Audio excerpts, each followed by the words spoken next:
త్రిదశ rice అన్నింటికీ దగ్గరగా మీ మనసుకి మరింత దగ్గరగా త్రిదశ రైస్ వేర్ లైఫ్ షైన్స్. ఓ హత్య అనేక ప్రశ్నలు, మరి వాటికి సమాధానాలు లేవా అంటే ఉన్నాయి. కానీ ఒక్కొక్కరిది ఒక్కో సమాధానం. కుటుంబ సభ్యులు, బంధువులు మాట్లాడుతున్న కొద్దీ అనుమానాలు పెరుగుతున్నాయే తప్ప ఏ మాత్రం తగ్గడం లేదు. అసలు బీరంగూడ లవ్ అండ్ మర్డర్ స్టోరీలో అసలు నిజాలేంటి? బాధితులు, బాధ్యుల కుటుంబ సభ్యులు చెబుతున్నదేంటి? ఇంతకీ ఇది అనుకోకుండా జరిగిన హత్యనా, లేక పక్కా ప్లాన్ ప్రకారం చేసిన హత్యనా?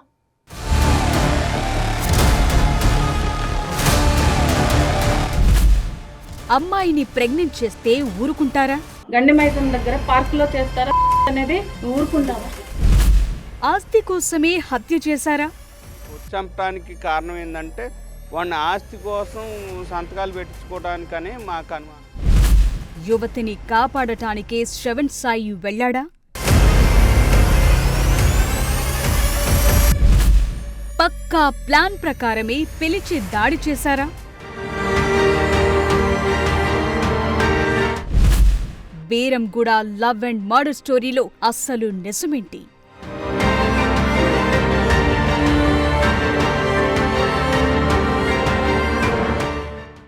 శ్రవణ్ సాయి, ఈ బీటెక్ చదివే యువకుడి హత్య ఇప్పుడు అనేక ప్రశ్నలను తెరపైకి తీసుకొచ్చింది. 15 ఏళ్లకే చిగురించిన ప్రేమ, ఆ తరువాత చెట్టాపట్టాలేసుకుని తిరగటం, 18 ఏళ్లకే ప్రేమికురాలిని గర్భిణిని చేయటం, ఆ తరువాత వివాదాలు, వార్నింగ్లు, చివరికి ఆ యువకుడి ప్రాణం పోయింది. కాని ఆ రోజు అసలేం జరిగింది అనేది మాత్రం ఇప్పుడు ఓ మిస్టరీగా మారింది. ఈ హత్య కేసులో అనేక కోణాలు కనిపిస్తున్నాయి. ఈ హత్య తల్లిదండ్రుల ఆవేదనను చెప్తోంది. సమాజాన్ని ఇంకా కులం అనే పీడ ఎలా వేధిస్తోందో చూపుతోంది. అన్నింటికంటే ముఖ్యంగా లేత వయసులో చిగురించే పరిణితి లేని ప్రేమ ఎలాంటి అనర్థాలకు దారితీస్తుందో చాటి చెప్తోంది.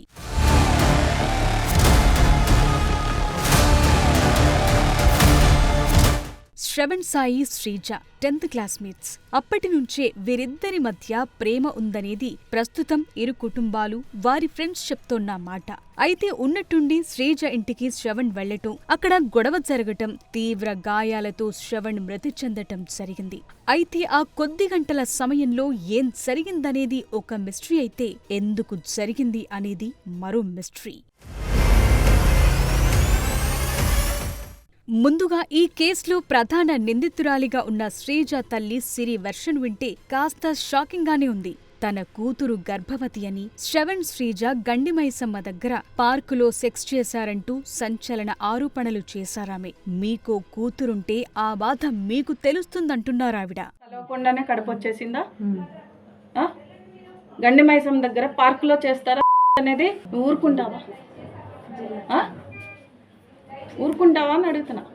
రాత్రి 11 అయినా కూడా నేను షాప్ బంద్ చేసుకుని వస్తుంటే కూడా గల్లీలో ఉంటే నాకు ముఖం తెలియదు, కానీ నా కూతురు ముఖం నాకు తెలుస్తుంది కదా. ఎవరో ఒక మనిషి అక్కడ తన కోసం వెయిట్ చేస్తున్నాడని తెలుస్తుందా? తెలీదా?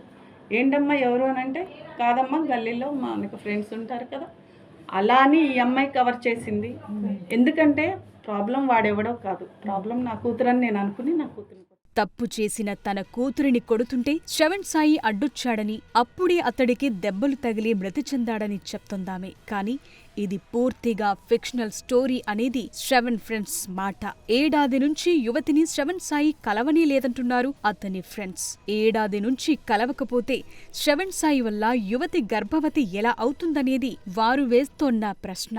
ఏదైతే రోజు మా ఇద్దరికి కత్తులు చూపెట్టి బెదిరించారో ఆ రోజు నుంచి ఈ రోజు దాకా మళ్ళా వాళ్ళిద్దరి మధ్యలో ఉన్న కాన్వర్జేషన్ ఏంటంటే నన్ను నుంచి తీసుకో, ఇది ఒక్కటే మాట. వాళ్ళిద్దరి మధ్యలో ఎప్పుడు నడిచిన కాన్వర్జేషన్ నడుతుంది. ఈ చిక్కుముడి ఇప్పుడు వీడాల్సి ఉంది. అయితే ఈ కేసులో మరో కొత్త అంశాన్ని తెరపైకి తీసుకొచ్చారు సాయి ఫ్రెండ్స్. శ్రీజ అసలు ఆ ఇంట్లో ఉండేందుకు ఇష్టపడలేదని, చాలా సార్లు బయటకొచ్చేసిందంటున్నారు ఫ్రెండ్స్. ఇట్లా ఆమె ఇంట్లో నుంచి వచ్చేసిందని చెప్పిండు, బయటికి వెళ్తా తీసుకొని వెళ్ళిపోతా అని చెప్తే అప్పుడు మేము నచ్చ చెప్పినాం మనకి, వద్దురా ఇప్పుడు నువ్వు చదువుకుంటున్నావు, ఇంకే తీసుకో, ఎట్లా పోషిస్తావు, ఎట్లా వేస్తావు అని చెప్పి అప్పుడు ఆపేసి. అమ్మాయి ఇప్పటికి 3 times వచ్చింది. సో శ్రవణ్ శ్రీజ ఇంట్లో నుంచి గతంలో కూడా బయటకు వెళ్లారు అనేది ఇక్కడ తేలిన అంశం. దీనిపై శ్రీజ తల్లి సిరి పోలీసులకు కూడా గతంలో ఫిర్యాదు చేసింది. అయితే శ్రీజ ఇలా వచ్చేయటానికి కారణం ఆమె పెంపుడు తండ్రి హరిప్రసాద్ అంటూ మరో కొత్త ట్విస్టును తెరపైకి తీసుకొచ్చారు శ్రవణ్ ఫ్రెండ్స్. ప్రస్తుతం ఉంటుంది వాళ్ళ హస్బెండ్తో కాదు, పెళ్లి చేసుకున్న ఆయనతో కాదు, ఒక 6-7 years నుంచి వేరే ఎవరో ఒక ఆయన తోడు రిలేషన్లో ఉండి ఇద్దరు కలిసి ఉంటున్నారు. ఆ ఎవరితో అయితే ఉంటున్నాడో ఆ వ్యక్తి ఈమెతోటి మిస్బిహేవ్ చేస్తాడు. ఓకే, ఎప్పటి నుంచి అలాంటి సిచ్యువేషన్ ఫేస్ చేస్తున్నారు? ఒక 4-5 months నుంచి ఇట్లా మిస్బిహేవ్ చేస్తున్నాడు. నా వల్ల కావట్లేదు, నేను వస్తా నన్ను తీసుకొని వెళ్ళు అని చెప్పి ఫోర్స్ చేస్తుంది మా ఫ్రెండ్ని. ఇది ఎందుకు అంతలా ఫోర్స్ చేస్తుంది అని చెప్పి నేను క్వశ్చన్ చేస్తే నాకు వచ్చిన ఆన్సర్ ఇది. తల్లిదండ్రులతో మాట్లాడినా ఎప్పుడంటే సంవత్సరం రోజుల క్రితం ఇంట్లో నాకు ఉండాలని లేదు, ఆయన ఉంటుంటే నాకు ఉండాలని లేదని చెప్పి ఇంట్లో చెప్పింది. ఇంట్లో నుంచి వచ్చేసింది బయటికి. నేను ఆ రోజు నేనే శివాకి శ్రద్ధ చెప్పి మళ్ళా వాళ్ళ ఇంటికి తీసుకొని పోయి దింపిన మేమిద్దరమే. అక్కడితో ఆగలేదు. అసలు శ్రీజకు ఇంట్లో నరకం చూపించారని, చాలా వేధించారంటూ చెప్తున్నారు. అంతకుముందు ప్రతిసారి అంతా ఒకటే వేలో ఉంటారు. ఆమెని ఎట్లా అంటే ఇప్పుడు ఈ ఇన్సిడెంట్ తెలిసిన తర్వాత మొత్తం గుండు కొట్టించారు. ఆ పాపకి గుండు కొట్టారు వాళ్ళు. ఒకసారి బయటకు వచ్చి మళ్ళా ఇంట్లోపడికి వెళ్తే గుండు కొట్టారు. కొడతారు, ఫుల్ కొడతారు. ఎందుకు కొడతారో తెలియదు. మళ్ళా ఎట్లా పడితే అట్లా ట్రీట్ చేస్తారు. ఒక ఆడపిల్లని ట్రీట్ చేసినట్టు ట్రీట్ చేయరు వాళ్ళ ఇంట్లో ఆమెని. వాళ్ళ ఆమె ఎవరైతే ఉంచుకుందో ఆయన చాలా గలీజ్గా బిహేవ్ చేస్తాడు. మరి ఇందులో ఏది నిజం, ఏది అబద్ధం? అయితే శ్రీజ సాయి లవ్ స్టోరీ అనేది ఇరు కుటుంబాలకు చాలా నెలలుగా తెలిసిన విషయమే. ఎందుకంటే ఇప్పటి వరకు ఇరు కుటుంబ సభ్యులు చెప్పినట్టుగా ఇది ఒక్క రోజులో జరిగిన వ్యవహారమైతే అస్సలు కాదు. ఎందుకంటే ఒక్కసారి ఈ వీడియో చూడండి. 6 నెలల కిందట శ్రవణ్ సాయి కుటుంబంతో మాట్లాడేందుకు అమీర్పేట్లోని అతని పెదనాన్న ఇంటికి వెళ్లారు యువతి తల్లి, పెంపుడు తండ్రి. తమ కూతురు జోలికి రావద్దని శ్రవణ్ సాయి పెదనాన్న పెద్దమ్మకు వార్నింగ్ కూడా ఇచ్చారు. అయితే ఈ సందర్భంగా మాట పెరగటంతో యువతి పెంపుడు తండ్రి శ్రవణ్ సాయి పెదనాన్నకు మధ్య వాగ్వాదం జరిగింది. ఇద్దరూ తీవ్ర స్వరంతో తిట్టుకున్నారు.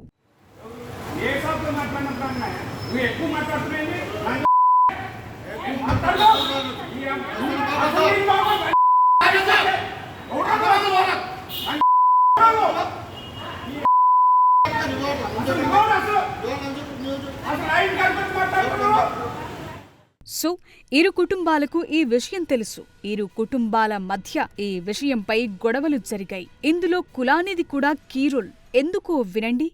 పరువు వచ్చా ఇది అని చెప్పడానికి లేదు కదా. మేము ఖమ్మంలో, వాడు వచ్చినోడు బీసీ వాడు లేనోళ్ళు. మేము ఆల్రెడీ ఒప్పుకున్నాం పెళ్లి చేయటానికి. కానీ కొట్టి చంపడానికి కారణం ఏంటంటే వాడిని ఆస్తి కోసం సంతకాలు పెట్టించుకోవడానికనే మాకు అనుమానం. మాకంటే తక్కువ కులమైనా మేం పెళ్లి కొప్పుకున్నాం, అయినా ఇంటికి పిలిచి చంపేశారని చెప్తున్నారు సాయి పెదనన్న. కానీ యువతి కుటుంబ సభ్యుల వెర్షన్ మాత్రం మరోలా ఉంది. మా వారు ఫోన్ చేసి వాళ్ళ పెదనాన్నగారితో ఇక్కడికి రమ్మని చెప్తే వాళ్ళ పెదనాన్నగారు వాళ్ళ ఫ్రెండ్ ఎవరో వచ్చారు. వచ్చినాక పిల్లల పరిస్థితి ఇది, ఇట్లా మనీ తీసుకున్నాడు, ఈమె తీసుకెళ్ళి ఇచ్చింది, అతను వాడుకున్నాడు, మా పిల్లది తప్పు ఉంది, మీ బాబుది తప్పు ఉంది కాబట్టి చదువుకొని ఇద్దాము అనేసి మా వారు అన్నారనమాట. చదువుకున్నాక వీళ్ళు ఇట్లా కంటిన్యూ అయితే మనం పెళ్లి చేద్దామంటే వాళ్ళ పెదనాన్నగారు మాది వేరే కాస్ట్, మీది వేరే కాస్ట్ అవ్వదండి, మేము మా పిల్లోడు మీ పిల్ల జోలికి రాకుండా చూసుకుంటాము, ఒకవేళ పిల్లోడు వస్తే కనుక అప్పుడు మీరేం చెప్తే మేము అది చేస్తామని వాళ్ళ పెదనాన్నగారు మంచిగా చెప్పారు. సాయి పెదనాన్న చెప్పిందే నిజమా, లేక శ్రీజ అత్తమ్మ చెప్పిందే నిజమా? ఏది నిజం, ఏది అబద్ధం? ఎవరు మాట మారుస్తున్నారు, ఎవరు ఉన్నది ఉన్నట్టు చెప్తున్నారు? ఇప్పుడిది ఓ మిస్టరీగా మారింది. అంతేకాదు ఇంకా కొన్ని సమాధానం లేని ప్రశ్నలున్నాయి. శ్రీజ నిజంగా ప్రెగ్నెంట్ గా ఉందా? అసలు తాను శ్రీజను కలవటం లేదంటూ ప్రపంచాన్ని మోసం చేస్తూ తన ప్రేమ వ్యవహారాన్ని సాయి కంటిన్యూ చేశాడా? శ్రీజను కొడుతుంటే సాయి అడ్డుగా వెళ్లటం వల్లే చనిపోయాడా? బ్యాట్తో కొట్టిన 1-2 దెబ్బలకే సాయి ప్రాణాలు వదిలాడా? లేక పక్కా ప్లాన్ ప్రకారం సాయిని హత్య చేశారా? ఇందులో సిరి పాత్ర మాత్రమే ఉందా, లేక ఇంకెవరైనా ఉన్నారా?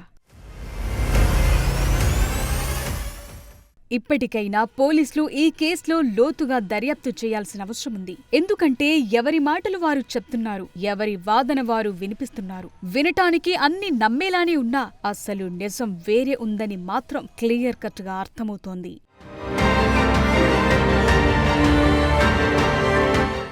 కానీ ఈ మొత్తం సినారియోలో కొన్ని మాత్రం నిజాలున్నాయి. అది శ్రవణ్ సాయి హత్యకు గురవటం, సాయికి శ్రీజకు ముందు నుంచే పరిచయం ఉండటం, ఈ ప్రేమ వ్యవహారం ఇరు కుటుంబాలకు ముందే తెలిసి ఉండటం, ఈ విషయంపై ఇరు కుటుంబాల మధ్య గొడవలు కూడా జరగటం.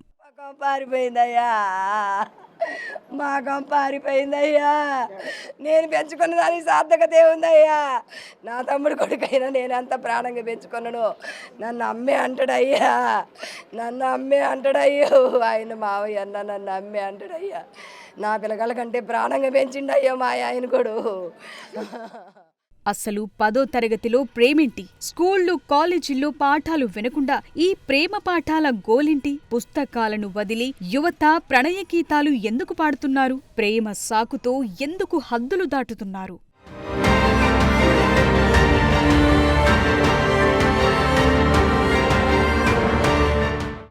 కౌమార దశ బాలురైనా బాలుకులైనా వారి శరీరంలో ఆలోచనల్లో మార్పులు వచ్చే సమయం. అలాంటి కౌమార దశలో మనం చేసే పనులో మన ఫ్యూచర్ను డిసైడ్ చేస్తాయి. కానీ ఇప్పుడు ఈ ఏజ్ గ్రూప్ను ఓ మహమ్మారి వేధిస్తుంది, తప్పటడుగులు వేసేలా మోటివేట్ చేస్తుంది. మరి ఇలాంటి సమయంలో మనం చేయాల్సిందేంటి, చేస్తుందేంటి? ఈ తప్పులకు బాధ్యత వహించాల్సిందెవరు?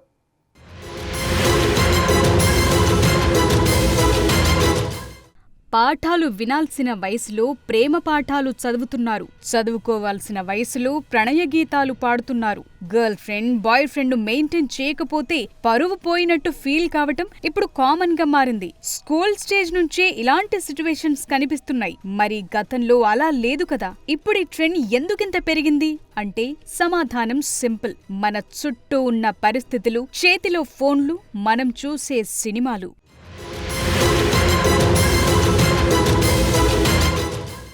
సోషల్ మీడియాకు సంబంధించి ఏదైనా యాప్ ఓపెన్ చేస్తే చాలు, మనం చూసే 10 రీల్స్, వీడియోలు సగానికి సగం సెమీ అడల్ట్ కాంటెంట్, లేదంటే ఏదైనా లవ్ కోట్ లేదా సీన్ కనిపిస్తూ ఉంటుంది. ఇందులో కొన్ని పరిణితి చెందని మెదళ్లు చూసే అవకాశమే ఉండకూడదు. కానీ దురదృష్టవశాత్తు అలాంటి కంట్రోల్ బాడీ మన దేశంలో లేదు.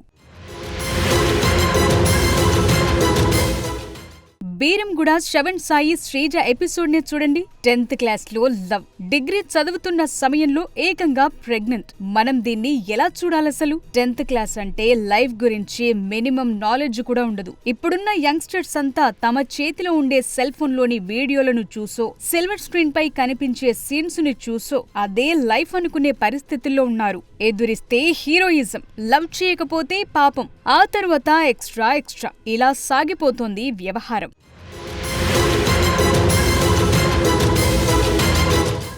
మనకు ఎక్కువగా కనిపించే రొమాంటిక్ మూవీస్, వెబ్ సిరీస్లు ఒక ఇంప్రెషన్ క్రియేట్ చేస్తున్నాయి. తెలియకుండానే love at first sight, soulmates అనే కాన్సెప్ట్ ను డెవలప్ చేస్తున్నాయి. దీనికి తోడు సోషల్ మీడియాలో కనిపించే పర్ఫెక్ట్ గా ఎడిట్ చేసిన కపుల్ రిలేషన్షిప్ వీడియోలు, ట్విస్ట్ చేసిన ఇంటర్వ్యూలు కూడా ఇంపాక్ట్ చూపిస్తున్నాయి. ప్రేమ కోసం ఏమైనా చేయాలి, ఎంతకైనా తెగించాలి అని ఓ భావనను క్రియేట్ చేస్తున్నాయి. సినిమాలు, సీరియల్స్ లో ప్రేమ, డేటింగ్ సీన్స్ చాలా కామన్ గా మారాయి. ఈ ఏజ్ లో కాకపోతే ఇంకెప్పుడు లవ్ లో పడతారు అనే సిచ్యువేషన్స్ ను క్రియేట్ చేస్తున్నాయి ఇవన్నీ.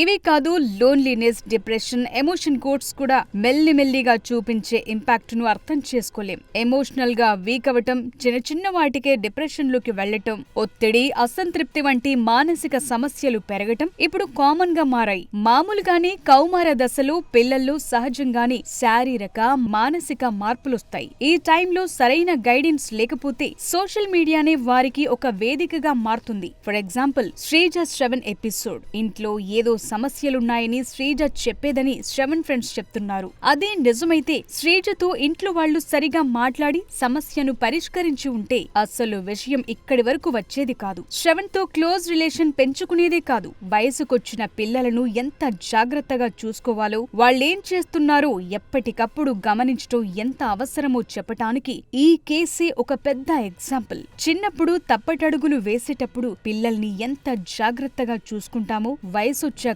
కూడా వాళ్లు తప్పటడుగులు వేయకుండా అంతే జాగ్రత్తగా చూసుకోవాలి. పెద్దోళ్ళయ్యారు కదా అని వదిలేస్తే శ్రీజ, శ్రవణ్ లాంటి పరిస్థితే ఏ కుటుంబమైనా ఎదుర్కోవాల్సి వస్తుంది.